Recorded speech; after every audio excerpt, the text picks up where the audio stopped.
Live from WRCT Studios in Pittsburgh, Pennsylvania, the Total Education Hour, the talk shop for teachers, parents, and administrators. Here's your host of the show, Neil Haley, the Total Tutor. Hi, everyone, and welcome to the Total Education Hour. I cannot believe our guests that we have lined up for today. Really exciting. Please go to my website at TotalTutor.org to find out more information about the Total Tutor and the Total Education Network. We are syndicated on 25 stations. I want to welcome, first of all, to my right, we're going all around the round table. We're back to finally a panel. I'm so excited. First, Adam, the former teacher. Thanks for coming to the studio. Thanks, Neil. It's great to be back, especially now that it's not hot anymore. And then also, I like that as well. Also, my educational consultant, professor, we'd like to welcome Darcy Hyman to the program. Darcy, thanks for coming by the studio. Hey, Neil. Always like being on. Thank you. And then somebody that I see always on Tuesdays, right next to me, co-host of the Total Education Show, developmental therapist expert, Jarrett. How are you? Good to be back in this studio, Neil. Can't wait to see what we have lined up for today. Oh, I am excited, and I want to make sure to see if my producer, if I do have my first callers on the line or not. I do. All right. I think I do have on the line Hillary and Jeff Hildenbrand. Are we there? Yep. Hi, Neil. How you doing today? Good. Hi there. Doing very well. And you guys have a very, very interesting children's book. Can you tell me a little bit about that? Sure. It is called The Secret Life of Mitch Spinach.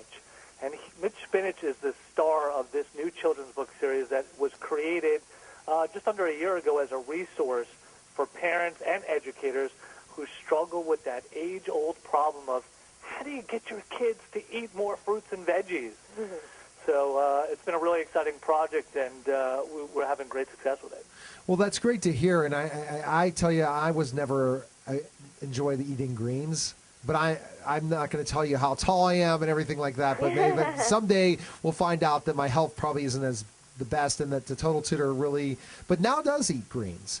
But the first question is, why this project? Really interesting and a great logo. I saw that on the website and everything. Why write the book? Well, we have a 7- and a 6-year-old, and we know firsthand how difficult it is to raise healthy kids in this world we live in, this fast food, junk food-filled culture. And when our first child went to kindergarten, we really had a bit of an eye-opening experience when we found out how much junk food was a part of school culture, and how many rewards at the school and how many fundraisers through the PTA were centered on bad food, basically, and how few fruits and vegetables kids nowadays are eating. So we had constant questions from friends of ours saying, how do you get your kids to eat fruits and vegetables? How come your kids are eating that? What did you do? So we really wanted to provide an answer to parents and a tool for parents struggling just as we are to get kids excited about eating fruits and veggies. So we created a character that makes it fun, and it's a mystery story, it's a mystery series, and kids just get into the story of it, and they don't realize that they're learning things about fruits and vegetables. They end up asking their parents at the end of the book, hey, Mom, can I get some broccoli? Mitch Spinach says the flax seeds are good for your brain. Can we get flax seeds? Can we put them in a smoothie? Can we make the smoothie? Yeah, Mitch Spinach actually reverses kind of the psychology at mealtime. Instead of parents saying, please eat your peas or please eat your broccoli, the kids are saying, Mom, Dad, do we have any mango? Do we have kiwi? Mitch Spinach puts that in his super smoothie in the first book, and the recipes at the end, can we make it? Or he eats broccoli, and he does the coolest things. He's got this amazing night vision, and he eats lots of carrots. Do we have carrots? He's got the supersonic hearing, and he's got just cool stuff. He's a cool, smart, healthy role model. He walks around with this NutriPack backpack that he custom made himself with 14 different compartments, a refrigerated section, and he whips out at the lunch table while the other kids are eating their usual chicken fingers and pepperoni pizza. He pulls out a battery-powered blender out of his NutriPack backpack in the first story, and the kids are always amazed, hey, what are you putting in that smoothie? It makes the fruits and vegetables cool. And he talks about it in the first story that, this helps you solve mysteries, or this will make you stronger if you eat spinach or kale, or if you eat flax seeds, like Hillary said, it will make you smarter. So it makes the whole thing a different outlook. Fruits and vegetables negative connotation. It's in the media all the time. Everyone's, vegetables. Everyone talks about it in that way. So kids pick up on that, so they almost think they're not supposed to like it. So we're kind of changing that image, changing the connotation, and making fruits and vegetables cool. It's the cool thing to eat lots of fruits and vegetables, and then kids get excited about it and they want to eat more of them. So that's the whole goal. All right. That's really interesting. I think that making it exciting to like fruits and vegetables, I think that making it cool, modeling it through social stories is a very important thing. A lot of times kids see this and say, oh, you know what? I'm going to try this. And then the way you make it cool where everyone else is probably tired eating that school lunch and you find something really exciting, but solving mysteries, that's a very important thing. And I know Darcy has a question for you. I do. First of all, thank you so much for coming on the program. This sounds like such a fun book for the kids to have, and I'm a huge advocate for getting people to learn even though they don't realize that they are. And I was wondering, Exactly. now that you have the book, I was wondering, what is the next step for you? Well, you know, we have two books. The first book was The Secret Life of Mitch Spinach, and in June, the second, it's a series, different mysteries in each series, and we introduce different foods in each one. The second book is called Mitch Spinach and the Smell of Victory, and that takes place during field day at the school. So that's really exciting. So we have different books that are coming out. We have a lot of different storylines. The next one is going to tackle a little bit of bullying, which is a really tough issue for kids, and especially kids that are struggling with weight issues because they haven't been eating the best diet. So that's on the horizon. And right now we're really excited because we have a commitment from KCET in California, one of the nation's largest public broadcasting TV station, has committed to air a Mitch Spinach animated series, a weekly cartoon. So we are in the pre-production stage of that, and we're actually looking for some sponsors. So if anyone's listening for that program, and hopefully in 2012, the kids will not only be able to read the Mitch Spinach stories, but they'll be able to watch these stories on TV, which will be really great. And we're making our way into schools as well with our fundraising program. We've created a very streamlined program. We know it's hard to raise funds, and there's all kinds of paperwork involved for the PTAs, and we're trying to make it easy for them to run a fundraiser just selling Mitch Spinach books, in which they actually go online. All of the supporters can go online and order the books right then and there, and they're delivered directly to their houses. So the PTA I think that is, or PTO, they don't have to handle the money. that's Or, definitely. That's really great to be able to do that. Now, Jared, I know Jared has a question. I've been dying to jump in here and ask a question. Oh, sorry. Hillary and Jeff, I can see where children would be very excited about this. We all have great big smiles right here in the studio just listening to you guys talk about this. It really is such a fabulous idea. What are you doing to get parents involved in here in this kind of activity or program? You know, kids can be excited, but it's the parents that have to go out and actually, buy the vegetables, buy the fruits. Where do you see parents coming into the play here? Well, the books are really geared towards kids and parents.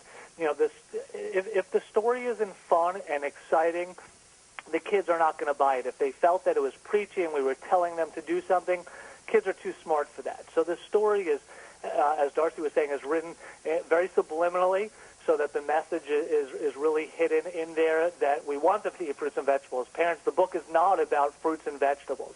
The book is an exciting mystery where Principal Lycopene calls on the kids, on Mitch Spinach, to solve different mysteries, and that's what the kid gets. The kids get about the amazing superpowers.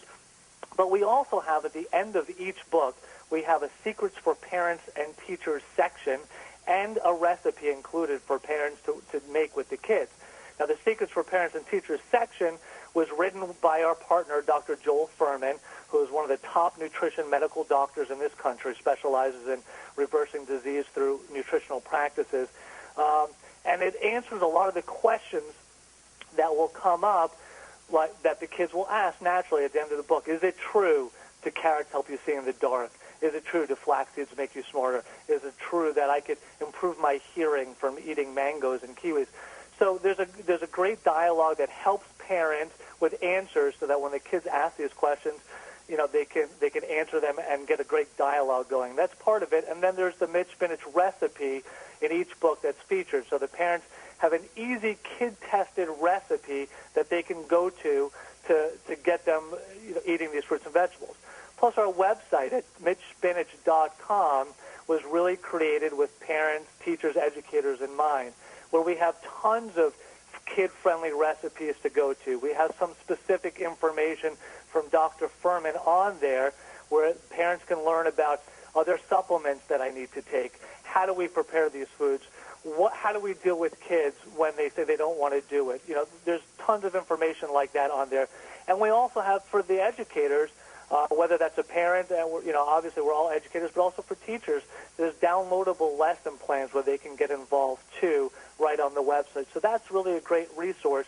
And through our Facebook page at facebook.com/MitchSpinach and through Twitter, we also are constantly giving parents different tips and resources in addition to the book, how to get kids excited, like getting them involved in the preparation, letting them go to the supermarket with them and letting them choose which fruit or vegetable that they want this week, giving them other tips like making dips and soups, how you can get more fruits and vegetables in there. So that's kind of how we get to help the parents with lots and lots of resources through MitchSpinach.com and through Facebook and just interaction that way. So the question I have is, all this publicity now, celebrity Hello? status now getting to be able to go on. Hello? Hello? Does anyone hear me? They hear me. I Hello? can hear you. Hello? Okay. Hello? We don't hear him. Okay, I guess that will be it. Remember to go to MitchSpinach.com for more information. You're listening to the Total Education. I really think what's awesome is, Darcy, about this is the whole situation is that what Jeff and Hillary were able to do is make it fun to eat vegetables. Mm-hmm. Very, very important. I really want to see a game. That's what I'm saying. I want to see a game of this. I want to see, the computer game that makes it fun, and we can add some math and maybe some language skills along with it. I see the potential. Right. I mean, if our children already don't like, to eat the vegetables, let's throw out some even more things that they don't like, I think and it'd be really, really help them. When they all come together, I think it'd be fun. No, I thought this was really well thought out. I definitely. think they have a great plan in action here. And, being a father of a 5-year-old, I deal with these situations. We blend our vegetables into a variety of different kind of concoctions that sometimes my son eats, sometimes he doesn't. Mm-hmm. But I think this is just a terrific idea of getting a lot of information. And I like the education value of this. And that's where we've often talked about this show. If we're going to change minds and if we're going to change opinions and change lifestyles, that's where it's going to happen, is through that education. Well, and also I think the ability to have those lesson plans out there and then also recipes. What a great thing to say to the kids, if you just eat broccoli by itself, it's not very good, but by creating smoothies, different things like that, making it fun and to create and stuff, kids will see, and then they have an idol in Mitch Spinach, so it's really exciting what's happening to them. And I noticed you put your bag of chips away during that whole conversation. Thank you, Jared. I really see it had an impact on you. It's a step in the right direction. All right, Jared, we're going to take a break. You're listening to Total Education Hour on the Total Education Network. We'll be back in just a moment with E.G. Daily.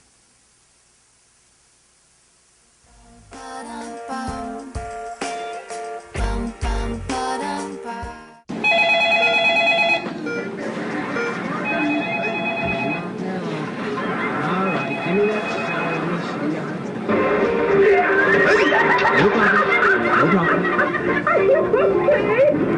Look, Mom, no skis. No fish. Falls on TV can be entertaining. Falling at home can be devastating. Each year, 1 in 3 Americans over 65 falls in their own home, breaking bones and shattering lives. For older people, any broken bone can be serious. A broken hip, potentially lethal.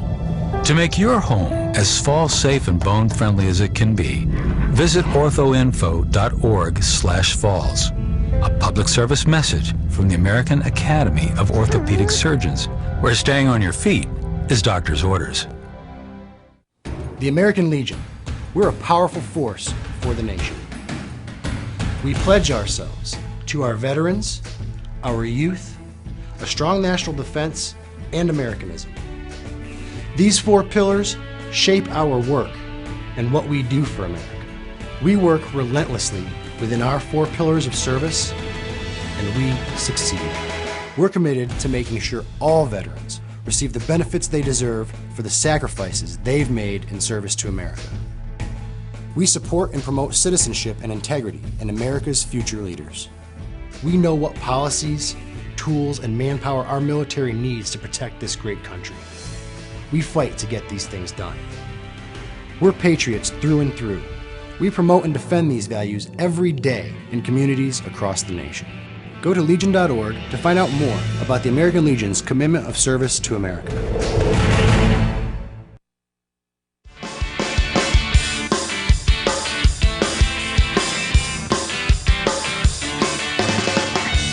Caller's not called in yet about this whole thing based on President Obama's write-up about the $60 billion in education spending he wants to continue to increase. Do you think it's needed? Well, I think certainly we can't really afford to cut it. Maybe not an increase. I certainly don't think that this is the time when education is such a priority and we have so many really important priorities out there to reach that we don't cut back on education. I've heard all of the reasons why we do it, but I don't think any of them are substantial and really support an idea to just start slashing spending. See, if you're investing the right way, like on things that really educate them, really cool things, not curriculum that's just junk, or certain situations like, remember what Dusty was talking about last week. But Adam, what is your thought on that? Do you think we can really afford $60 billion more in spending in education? Hey, with the amount of money we spent already, what's another $60 billion? Do you think it's going to help? I think if you're going to put it anywhere, I'm glad they're finally putting it in education. That's my outlook on it. There's a lot of more things that I would not want to put into. Education is, I think, on the top tier, especially with us losing the funding we have here in PA. It'd be nice to be able to maybe hire teachers or perhaps have something that is up to date in a school. Well, our caller is on the line, E.G. Daly. Thanks for calling the program. Hey, sure. Hi. Can you tell us a little about your background first of all, then we'll go to our topic? My background is, you mean as far as me as an artist? Yes, exactly. Yeah, well, I've kind of been known as I did a lot of movies in the 80s. I did Valley Girl, Pee-wee's Big Adventure, and then a lot of movies in the 80s. And I sort of moved into a lot of voice work, and some people know me as the voice of Tommy Pickles on Rugrats, and Buttercup on the Powerpuff Girls, Babe, and Happy Feet 2, and Baby Mumble, and just sort of moved into a lot of voice work. And simultaneously did a lot of music, so I had #1 dance hit called Say It that, I toured all over the world with, and had a lot of music on the internet and all over the world with that, and some CDs and whatnot. So just sort of been all over the place. Did some episodes on TV, Friends. I was the character on Friends on the Smelly Cat episode where I was her best friend and stole her Smelly Cat song. See, I thought I've heard of you before, and this is funny. I booked you based on the topic, and it's very interesting that we have Michelle Williams from Destiny's Child coming on at 4:45, so we have really an all-star lineup today. Great. So a question I wanted to ask, first of all, we're going to talk about reality television. And it's something that I just can't stand. And it's something that I don't like. Don't hold back. I'm definitely not going to hold back. And I want to talk about how it affects children as well. But this is the topic today. What is your thought on reality television? This is what I think about it. I think in some cases it's kind of interesting because people are going through their stuff in their lives. Like there are different kinds of dealings with family, children, moms, single parents. And what happens is when you get a reality show that's on TV, you get to see it kind of living itself out in front of your face. So in some cases, I think it's almost therapeutic for some people because they get a chance to kind of watch what's going on in other people's homes that might be the same thing going on in their homes, and now they're like, oh, my God, it's not a secret. They're going through it, too. And you get to watch people processing things in a way that you might not be doing in your own home yet or you might need to learn. So in some cases, I think it's kind of interesting because you get to see life unfold in front of your face, and sometimes it's a similar life. And then sometimes it's kind of like scary. You also get to see life unfold. You get to see people like on some of those reality shows where they're, the housewives of this, the housewives of that. You're getting to watch a lot of people losing their homes. Yes. And, financially falling apart right in front of you. Relationships falling apart. Relationships, breaking apart, and in some cases, like the suicidal incident. Yeah. You know, I just think it's, in some cases, it's a little bit scary because it's not just La La Land, happy, goofy. It's real. And so what's happening is real things are happening, but people are kind of going, but wait, it's supposed to be TV. It's supposed to be entertainment. Exactly. So it's kind of confusing. So, E.G., the one thing I think is also we're talking about reality television. Come on now, the real world wasn't that real. Things have changed, and now they're picking not people that were handpicked where they have kind of storylines set up to people, let's just see their real lives unfold, and if they are a train wreck, the better for us. Well, were you saying that they're picking shows where they're actually structuring them? Is that what you're saying? Yes, yes. In some cases, I think because they kind of know what works, so they're kind of milking the dirty stuff, you know, because that sells. The truth is, yeah, it would be great to see what really is unfolding. I find that to be the real stuff is really fascinating to me. When it's scripted, it's kind of goofy. You know, some of the shows, yeah, it's a little bit goofy. But, you know, there is the aspect of the studios or the TV channels need to make their money, so they're kind of milking what works. Okay. I know Adam has a question. Yeah, first off, thank you so much for being on. I love your voice acting. You and Steve Blum. Sure. Voice acting is something I really enjoy and hope to Cool, someday yeah. get into. But thank you for that. But I have to say, reality TV, I definitely see where you're coming from. For it just gets you a chance to see things that I guess some people have going on in their lives. But nowadays, with a lot of them, it just seems it is realistic. But you have to know the target audience, and I know the target audience is supposedly adults.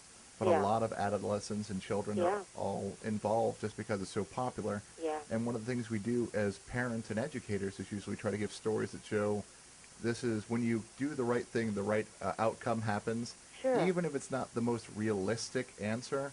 And when we go into the reality and we find out people that are doing the right thing and they have unfortunate outcomes, it can send a lot of mixed messages. And that's usually one of my big frustrations Concerns, with yeah. it. Yeah. Well, the kids are being exposed to stuff maybe on TV because there's so much reality TV. They're being exposed to situations that might be scary too for them. Is that what you're saying? Yes. You know, yeah, it is a little scary. It's a little scary. Like, you know, you do want to watch it. It is kind of scary to see hot, you know, moms that are just hot messes and train wrecks. You know, it is scary. I kind of have that concern with my own kids about that they can just flip on a TV and watch stuff that's unfolding. It's kind of tragic. Right, I agree. I mean, in the time that they put it on television, and now how really they're not watching what's kind of inappropriate words are out there on these shows, and repeating shows on MTV at times where it shouldn't be repeated when everyone's up and if everyone's flipping those channels. So parents out there need to really watch what their kids are watching. And that's kind of hard when you have preteens. It's kind of hard at that point. You know, it is. So you want to hopefully kind of just intercept as much as you can and just say, you know, we're trying to keep things in this kind of path, and some people do go off on that path. So here's what happens there, and here's what, you know, it kind of is in a way you can kind of say, here are your choices. It's like, this is what happens when people are doing this activity. You know, it's funny because the Kardashian show, I noticed they kept the young children kind of out of the show in the earlier episodes.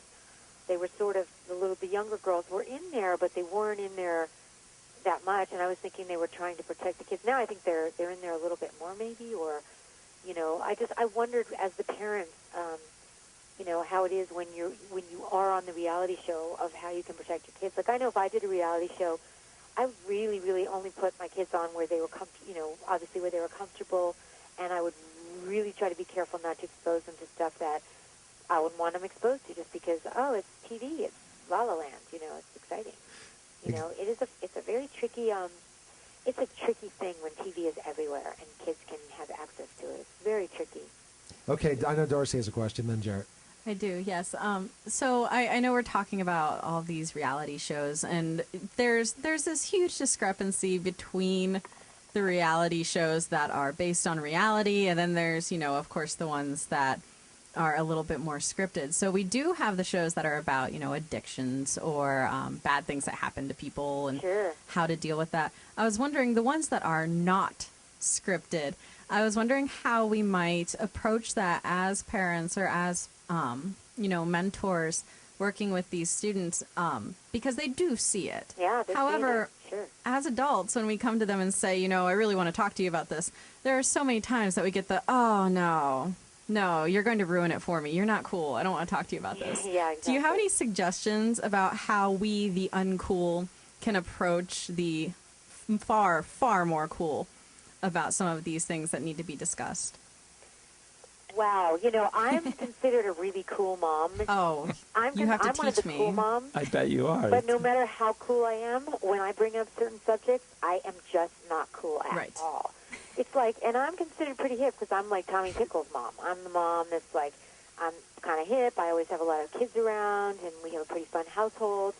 But even when it boils down to it, the bottom line is I'm not here to be their best friend. I'm here to be their guide and their parent and give them good choices. It's like try to give them, A and B things. It's like, okay, yeah, you think that's cool. Look what happens there. That's what happens there.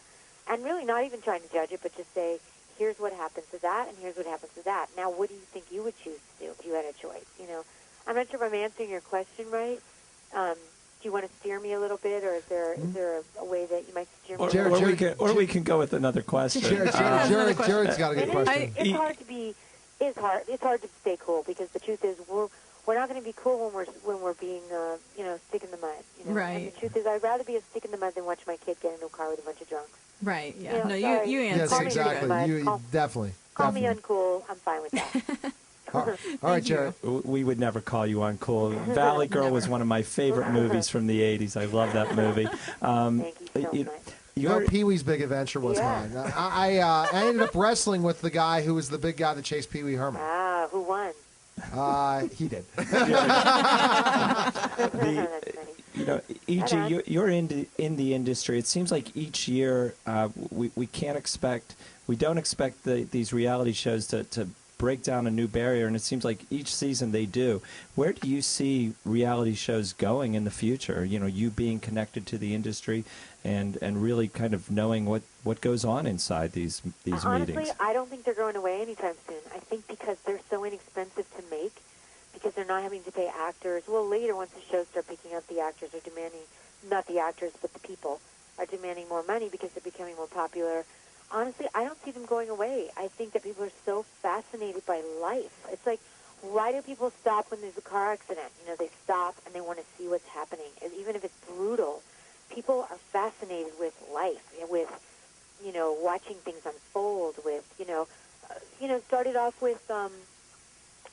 with like even the American Idols and stuff. It's like those shows became. I went to the first taping of American Idol when it was nothing. It was in some small little theater in Pasadena. My friend said, "Come, let's go hang out." And Randy Jackson's a friend of mine, and Paula I've known for years. And I was like, "Oh, we'll go check it out. We'll see what they're doing." It was some rinky little theater. The first episode they were doing of American Idol when they were in the first season, and we were like, "Oh my God, this just seems so cheesy." But I'll tell you what, everybody loves to watch someone become famous in a heartbeat. It's like everybody loves to be able to watch reality because it's a dream for everybody. It's a dream. It's like you get to watch the dream unfold. Wow, this person was a no one living in some little town, singing in some little karaoke bar and some little thing, and all of a sudden they're 6 months down the line, they're a household name and they're becoming a pop star and they're making music and it's a dream. Right? All right. The reality TV is almost like watching. In some of them, it's like watching dreams unfold in front of your eyes. And who doesn't want to see that? I want to see it. Exactly. E.G., where can we find more information on you? We got about 30 seconds. It was an honor for you to come on the program. God, it's my pleasure. You guys can go to www.egdaily.com, or I have a Facebook page, which is egdaily1, myspace.com/egdaily1. You have to put a 1 at the end because there's a bunch of fake EG Daily sites. But at any rate, just go check it out. And, there's some Facebook stuff out there. And go to Like Zebra. I'm going to be doing a live interactive Q&A question night concert. It's www.likezebra.com, and I'm actually doing like a little in-home interactive concert and Q&A, and it's like $2 or $2.50. Oh, okay. All right. So, all right. So we got. Thanks for calling the program. I'll definitely bring you back sometime. You're listening to Total Education Hour on the Total Education Network. We'll be back in just a moment. I've got to testify, Jesus qualified to be with me. Who could describe? There comes a time in life when you need government information, and you just don't know which way to turn. Well, there's a place you can go to put an end to your frustration. It's a site that everyone should learn. Social Security benefits online. USA.gov. Our list of jobs will put you on cloud nine. USA.gov. Shop auctions for a used minivan anytime. USA.gov. You can apply for a student loan. USA.gov. Get energy saving tips for your home. USA.gov. So great you might just get carpal tunnel syndrome. It's government made easy for the people. USA.gov. For the people. USA.gov. I always pay more than the minimum balance on my credit card. I just opened an education IRA for my kids. I never invest more money than I can lose. How are you saving for your future? Find out more great ways to save for your future and choose to save. From the passage of life, you bring forth my child. What a virtuous woman. We're back to the Total Education Hour, and I tell you, so far, what an all-star lineup we've had. And I didn't know it was E.G. Daily. I'm a huge fan of Pee-wee's Big Adventure. It was one of my favorite movies of all time. And Neil has a new Facebook friend, I think, everyone. Yes, exactly. So we want to welcome to the program again. You never thought an education talk show would take you here, but we continue to change and make it more and more interesting with all the syndication. I want to welcome to the program, I guess, from two parts all over the place, Jeffrey Simon and Mac Newberger. Thanks for calling the program. How you doing? Mark Newberger, actually. Mark, okay. Somebody else put that down, so you can blame your They're publicist. fired. Where are they? Let's get them out of here. They're gone. Exactly. They're done. So Mark, so basically, our topic is to kind of educate people on distractive drivers, how drivers are distracted all the time. I can tell you, I see it all the time driving around. The way, especially teenagers out there, but Darcy doesn't believe that. She thinks it's a lot of other people. What's your thought? Listen, it's everybody. I've been taking my eyes off the road. I'll admit I will text while driving sometimes, although I do that very little now. I try to be as careful as I can. But what happened with us, and the reason we're even talking right now, about 4 years ago I had my phone just sitting on the center console, and I have Bluetooth. All I needed to do was hit a button to turn it on. But when it rang, it vibrated and shot right off the console, right into that pesky gap between the car seat and the console where you can't dig your hand down there. There were no cars on the road. I instinctively just looked away for a second to reach down. In that reach, it made me tug the wheel to the right. I went completely onto a sidewalk, nearly killed a pedestrian. He had to jump 3 feet out of the way and missed a telephone pole by an inch. And I just started screaming, why doesn't somebody come up with some way to block this crash? And it just flashed in my eyes. I'm like, oh, my God, why doesn't somebody do that? And I called Jeffrey Simon, who's my dear friend, and we have this happen all the time. Never something like that, but that near miss, that just taking your eyes off the road for a second and stopping short. That's happened to me 100 times in my life, and this time it almost cost me my life and someone else's. And it's just it's a terrible area in the road. We have so much now sitting on our consoles. We drop food, we drop parking tickets, we keep all that stuff right there. And one little left turn or right turn, and it's going down those gaps. And with all the things now, with the iPods and telephones and texting, anything you can do to keep your eyes on the road, it's going to be a great thing for the car, and that's what got us to design Drop Stop in the first place. Well, I think that's a very, very good thing because, again, all of us get caught in traffic. All of us are stopped for a second, and by the way, someone speeds up in front of us, and we don't know that's happening. So there's lots of opportunities where you think you're stopping, you get going, and we have so many different things to do, like have to eat on the go. I've heard people having to do many different things in the car while driving, but I know Adam has a question. Yeah, it sounds like a great idea, especially with the issue with youth drivers and elderly drivers. What exactly does the Stop and Go do to help stop that? Well, it's actually called Drop Stop, and what it is, it's a flexible neoprene wedge that has a built-in slot that slides over the seatbelt catch, and you stuff it in that gap between the seat and the console. So now, where Mark was explaining where he dropped his phone, took his eyes off the road, and tried to go down there and dig and get it, now you actually have like a safety little shelf there. It's like a little ledge where nothing's going to drop down there. So now, hopefully you won't take your eyes off the road. It's sitting right there waiting for you instead of that knee-jerk reaction where you look. And it literally, all it takes is a split second, as you just mentioned, for anything to happen. In fact, there was a study done by the Virginia Tech Transportation Institute where they took 100 cars and did a naturalistic car survey. They said 80% of all accidents happen from people taking their eyes off the road for 3 seconds or less. So our product is hopefully there to not let that happen. More importantly, not having people, again, searching down there and taking their eyes off the road.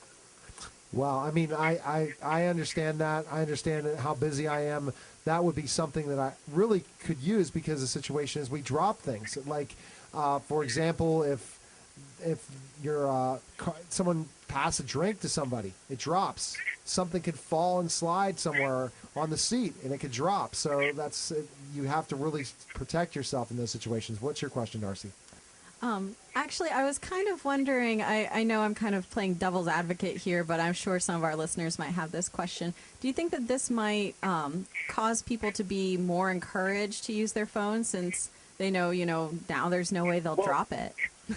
Well, it's funny. We're not advocating talking on the phone at all in your car, meaning this is something that by simply taking a left turn, if you think about how most people keep their center consoles, all their things, their bottles of water, bottle caps, pens, parking tickets, change for the toll booth, one little turn, I mean, the phone is one of 100 things that can fall down there.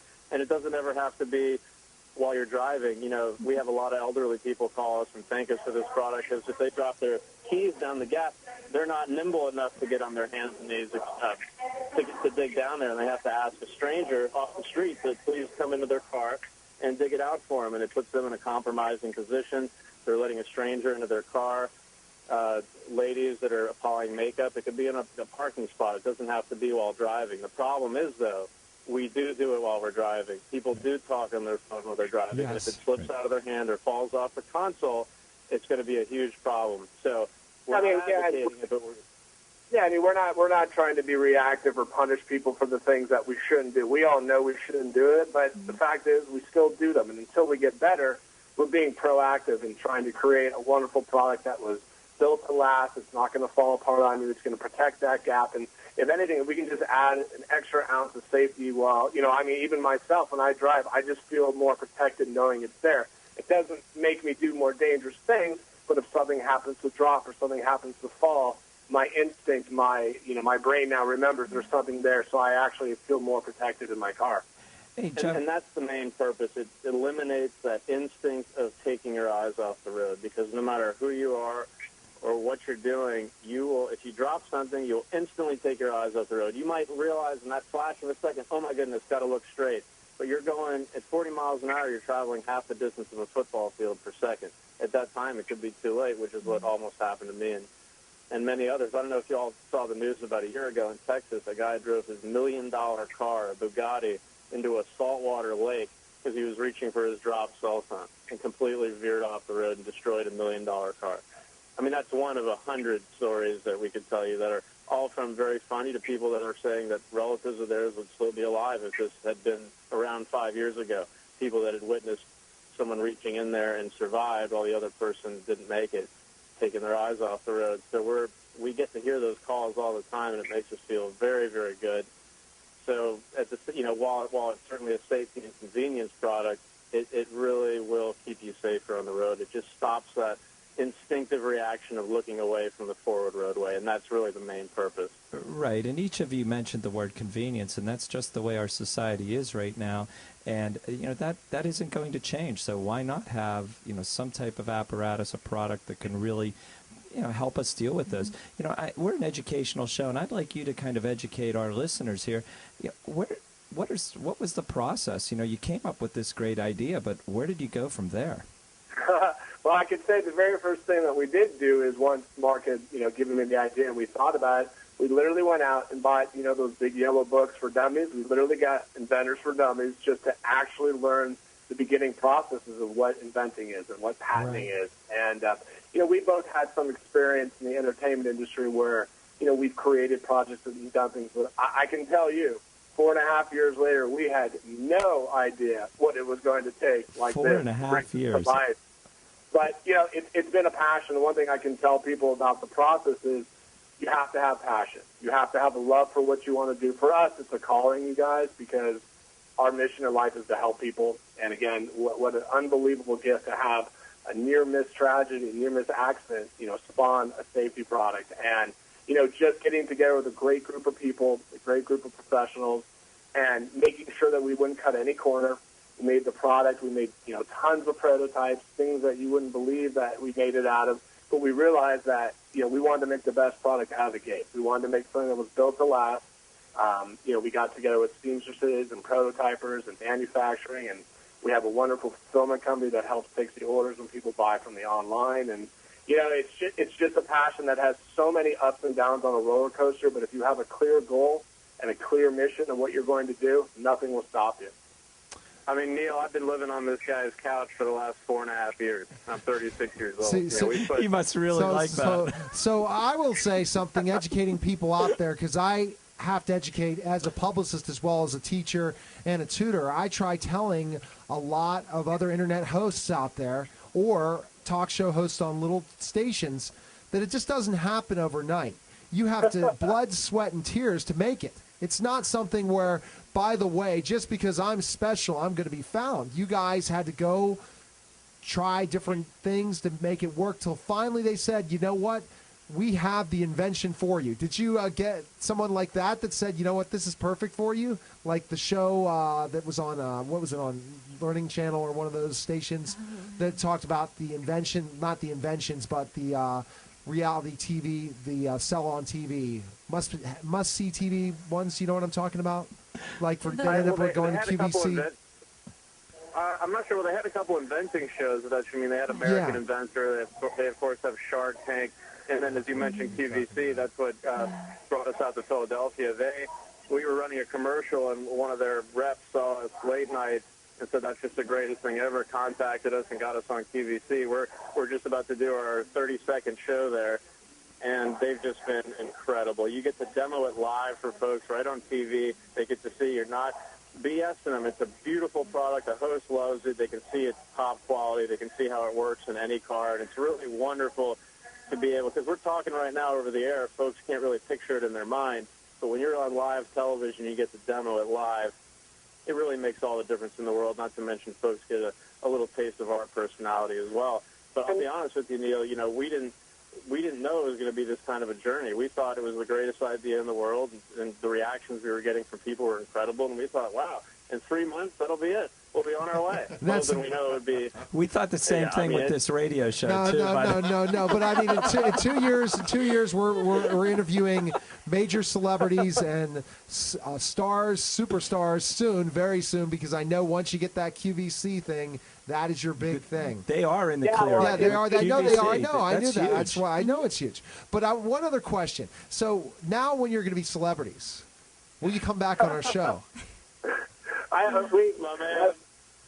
We're just a couple. What we want to say is we're just a couple of regular guys, and the main thing to educate people too, which is what you guys are all about. We wanted to not do what everybody else has done, unfortunately, when it comes to this business, which is try and just make a fast buck.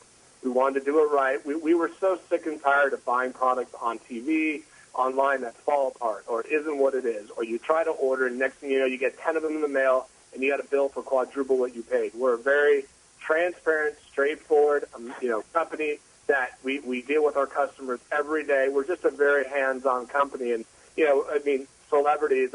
Listen, nothing would make us happier than people to buy this product and hear the wonderful testimonials that it prevented an accident, or maybe even just made them happy that they didn't drop something, they weren't late to their job because they dropped their parking pass, which improved their day. We're just trying to do a really good thing here. So absolutely. But the answer, Neil, is yes. We would love to do your show now, tomorrow, and in the future. It's so exciting, these kinds of things for us, even though, we're, like I said, we're going on our 30-second show on QVC. A lot of the folks there are really jaded. They just want to get it over with. Every time we're there, we're so super excited. Live television, everybody you've ever known is watching. Awesome. At that moment. I can't wait to hear how it went, okay? But your website really quickly, because we're getting ready to go into another break. You can go to our website, which is buydropstop.com. That's BUYDROPSTOP.com. Or if you don't remember that, you can simply go to Google, type in Drop Stop. It'll take you to our website. You'll see a little video that we put together with the two of us, kind of doing our thing. And, yeah, I mean, you can Awesome. go there and check it out. Sounds fantastic, guys. Thanks for calling the program, and good luck on QVC. Hey, Great. thank you all so much. Take All care. right, take care. Thank you so much for having us. You're welcome. Okay. I tell you, this show is awesome. You're listening to Total Education Hour on the Total Education Network. We'll be back in just a moment.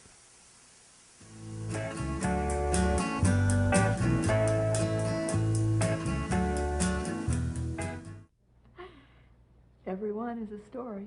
Everyone. He passed away last year. It was hard at first when I found out how sick he was. The doctor suggested hospice care at home. He came home, and that was wonderful. And the hospice helped a great deal. They were there whenever we needed them. They helped me take care of him. I didn't know. I didn't know where to start, what to do, what his needs were going to be. As the illness got worse and worse, they were there with help and suggestions and just how to do it, how to cope with it. They made his last months comfortable, pain-free, which was a blessing. We were able to find some joy till the very end. And now, another adventure with Savings Man. Oh dear, I can't afford that. Charge it. You can pay it off later. Not so fast, credit card guy. Savings Man. Don't let him entice you, ma'am. Credit card guy can lead you to big trouble. You need a savings plan. You're right, Savings Man. Get this ballpark estimate worksheet at choosetosave.org. It will help you get started. Gee, thanks, Savings Man. No, thank you. So visit choosetosave.org and get your ballpark estimate today.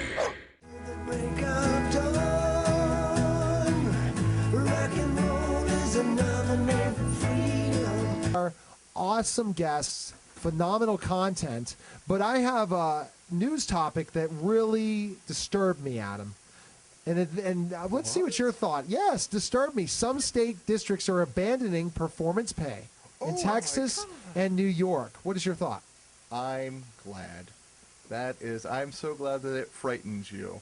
That's something that you're worried about, that we are no longer tying performance on a standard that has nothing to do with education with pay. Now, don't get me wrong, there are good teachers and there are bad teachers out there, but the standards they had, I think, had nothing to do with education. It had to do with how well are you doing at a snapshot of your students. Mm-hmm. That has nothing to do with how well are you reaching your students, how well are they getting the concepts, how well are you going over concerns and problems that other people may not have. No, here's a standard. It doesn't matter what you're starting with. If you're down 20 yards or you're down right there at the goal line, it doesn't matter. You're going to have to meet this goal. And that's why I thought it was just god-awful. So I'm glad they don't do it anymore. Your take, Neil? Okay, I want Darcy's take. I'm sorry, Neil. I have to agree with him. I think it's absolutely ridiculous that is what we were looking at. We're not really looking at how good of a teacher you actually are. We're trying to look at, like Adam said, this snapshot that does not give us any information. Neil? Well, so, no, my thought in this whole thing is, come on now, that you have to have some sort of merit base and stop giving raises to teachers for not performing well. Oh, I agree, No, but we weren't doing it right. But no, they're talking completely eliminating any type of merit-based pay. Well, they messed it up. I mean, that's kind of how our country looks at things. We go, oh, that was wrong, and we don't take it and fix it. We take it and get rid of it. So we allow teacher unions like New York's teacher union and also in Texas to decide if, I don't think Texas does have one, that basically to go ahead and say this doesn't work. When my thought is you need to have merit-based pay, but you have to come up with better evaluation system. More not just based on the standardized test, but everything else. Because that's so important to be able to make this work. Right. But what are we going to use to show it? That's the problem, is that we are looking at this standardized test, which we know doesn't actually give us an accurate portrayal. What we're looking at is something that is completely backwards. So what do we look at? So we're going to look at, first of all, their evaluation process, not like it's just a satisfactory. Or if you have a satisfactory, you're guaranteed a raise. You need to be high performance to get a raise. Right. So you don't end up topping out after 20 years with this huge salary when you've not proven anything in the classroom. Exactly. Nothing.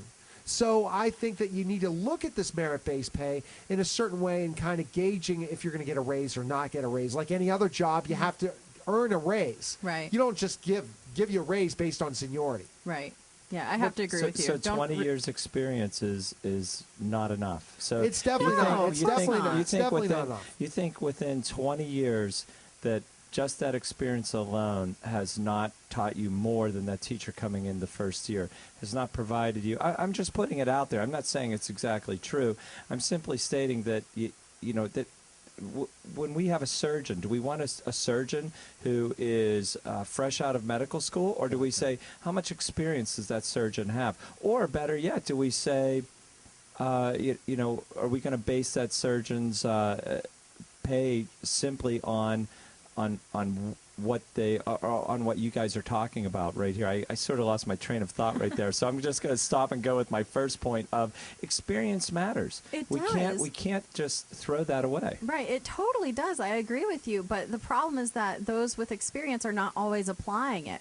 I want that surgeon who's actually applying the knowledge that they have from experience. If they're not actually trying to reach the students, if they're not doing the research behind what they're doing, if they're not applying themselves as teachers, I don't think they deserve it. But that has to be within the process. I guess what I'm saying here is that's taken care of within the process, or it should be.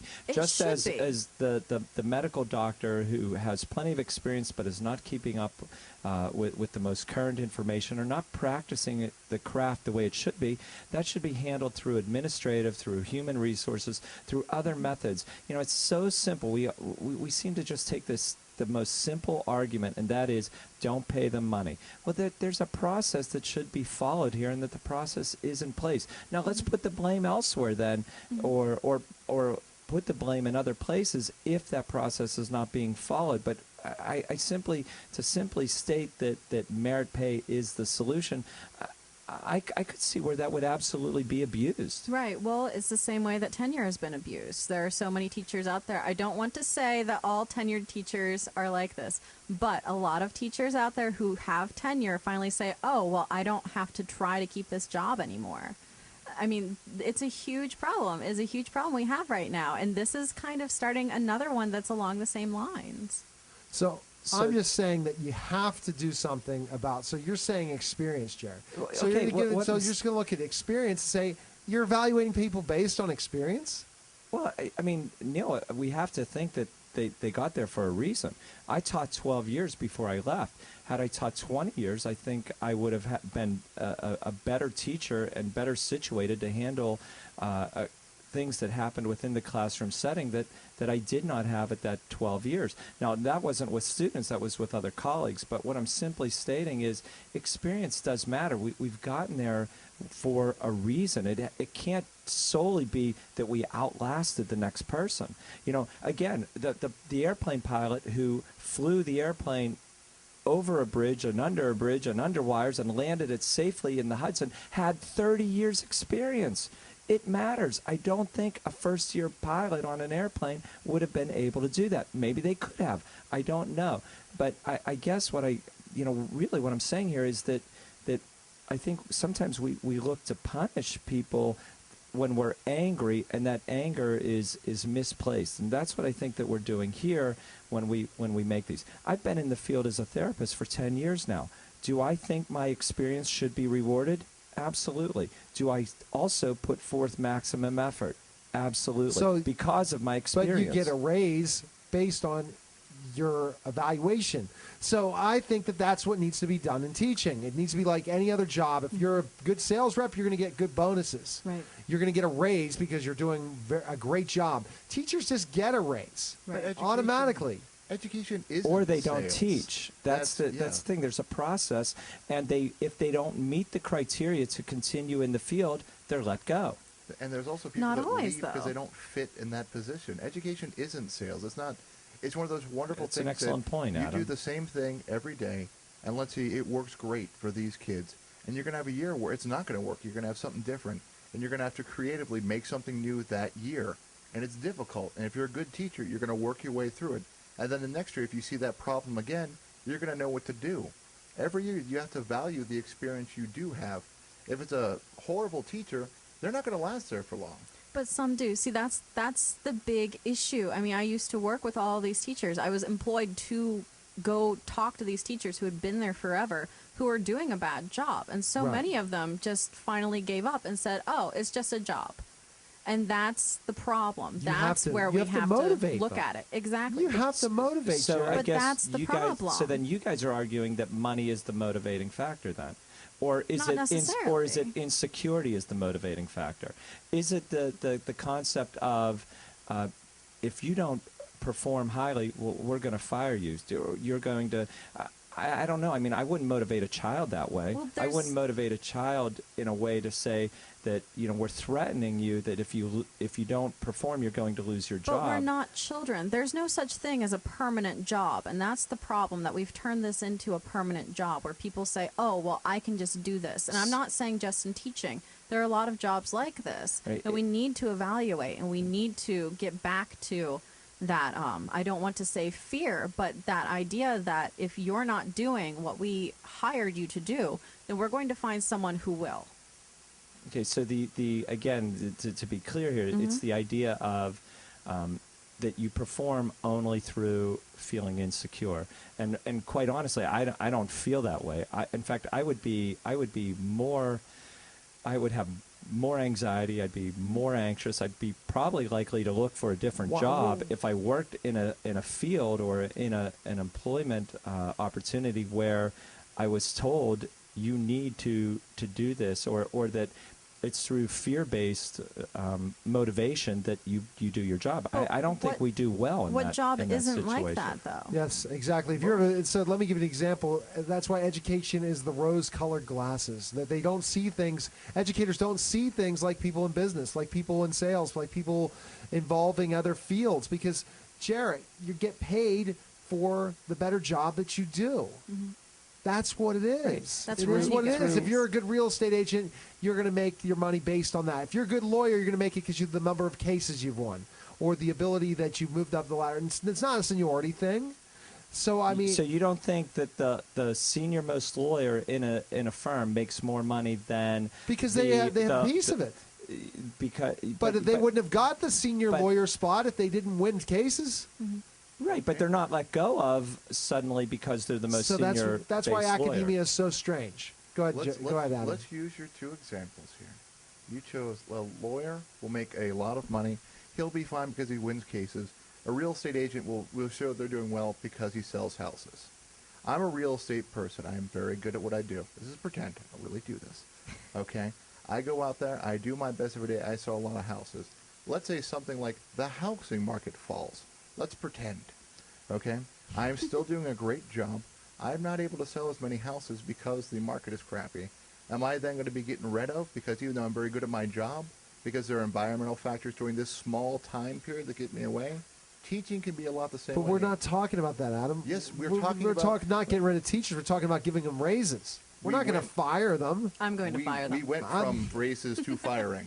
I know that was Darcy. I'm going to fire them. Yes, that was all In the me. past, you've mentioned firing too. Yes. No, but bad teachers need to be fired. They do. They need to be fired. That's Regardless of age. Whatever. I don't think anybody's going to argue against that. Yes, I mean, they just do, as though. bad They completely argue against it. That's why Duncan's a flip-flopper. That's He why decided to throw his whole waiver plan into action and all that There's stuff. a process. We might say that someone is fired because of their poor performance. Somebody else might say they were fired because they caused problems or they were they whistleblower. I mean, we can't just.